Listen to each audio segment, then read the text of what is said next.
ગુજરાતમાં હીરા ઉદ્યોગ છેલ્લા ઘણા વર્ષથી મંદીનો સામનો કરી રહ્યા છે અને હવે અમેરિકા દ્વારા 50% ટેરિફ લાગુ થવાથી સ્થિતિ કફોડી બની શકે છે। ભાવનગરમાં હીરા ઉદ્યોગ સાથે સંકળાયેલા અનેક વેપારીઓ ધંધો છોડવા મજબૂર બન્યા। છેલ્લા 3 વર્ષથી ગુજરાતનો હીરા ઉદ્યોગ મંદીની ઝપેટમાં છે। યુક્રેન રશિયા યુદ્ધને કારણે પહેલા જ અન્ય દેશોમાં હીરાની માંગ ઘટી ચૂકી છે, તો લેબગ્રોન ડાયમંડને કારણે પણ રિયલ ડાયમંડની માંગમાં ઘટાડો થયો। હવે અમેરિકાએ ભારત પર 50% ટેરિફ લાગુ કરતા હીરાનું હબ ગણાતા સુરત અને ભાવનગરમાં મુશ્કેલીઓ વધી શકે। ભારતના જેમ્સ એન્ડ જ્વેલરીના કુલ માર્કેટમાં અમેરિકાની ભાગીદારી 30% છે।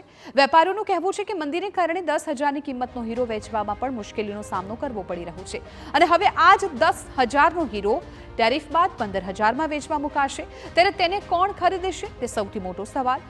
પરિસ્થિતિ એવી છે કે ભાવનગરમાં હીરા ઉદ્યોગ સાથે સંકળાયેલા લોકો વૈકલ્પિક ધંધાઓ શોધવા લાગ્યા છે।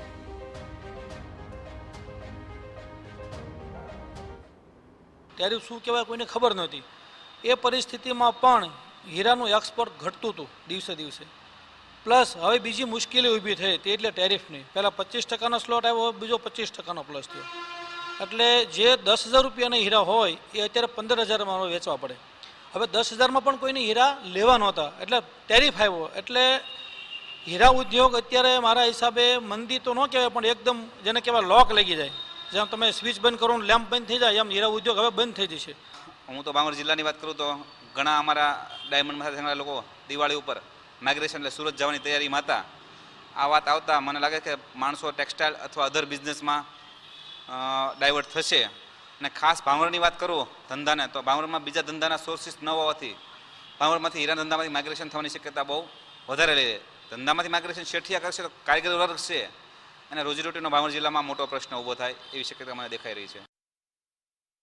તો ટેરિફને લીધે રત્ન કલાકારોની નોકરીઓ પર પણ મોટું જોખમ તોળાઈ રહ્યું છે। દિવાળી સુધીમાં ગુજરાતમાં મોટાભાગના કારખાનાઓ બંધ થવાની ભીતિ સેવી રહ્યા છે, કારણ કે નિકાસ ઘટવાથી હીરાની માંગ ઘટશે, હીરા બજારમાં લેવેચ બંધ થશે। જ્યારે હીરાના કારખાનેદારો પાસે જ કામ નહીં હોય ત્યારે તેઓ રત્ન કલાકારોની નોકરી કેવી રીતે રાખશે? દિવાળી સુધીમાં ભાવનગરમાં હીરા ઉદ્યોગ સંપૂર્ણ ઠપ થવાની ભીતિ સેવાઈ રહી છે। હું કારખાનું ચલાવું છું, મારે 150 થી 200 કારીગરો મારી નીચે બધા કામ કરતા હોય છે, એટલે મજૂરી વખતે કારીગરો કામ કરતા હોય છે।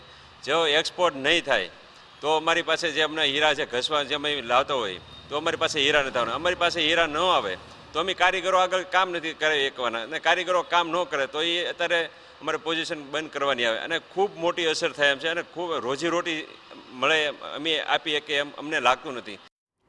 સ્થિતિ વણસી રહી છે ત્યારે સરકાર પાસે સહાયની પણ માંગ ઉઠી રહી છે।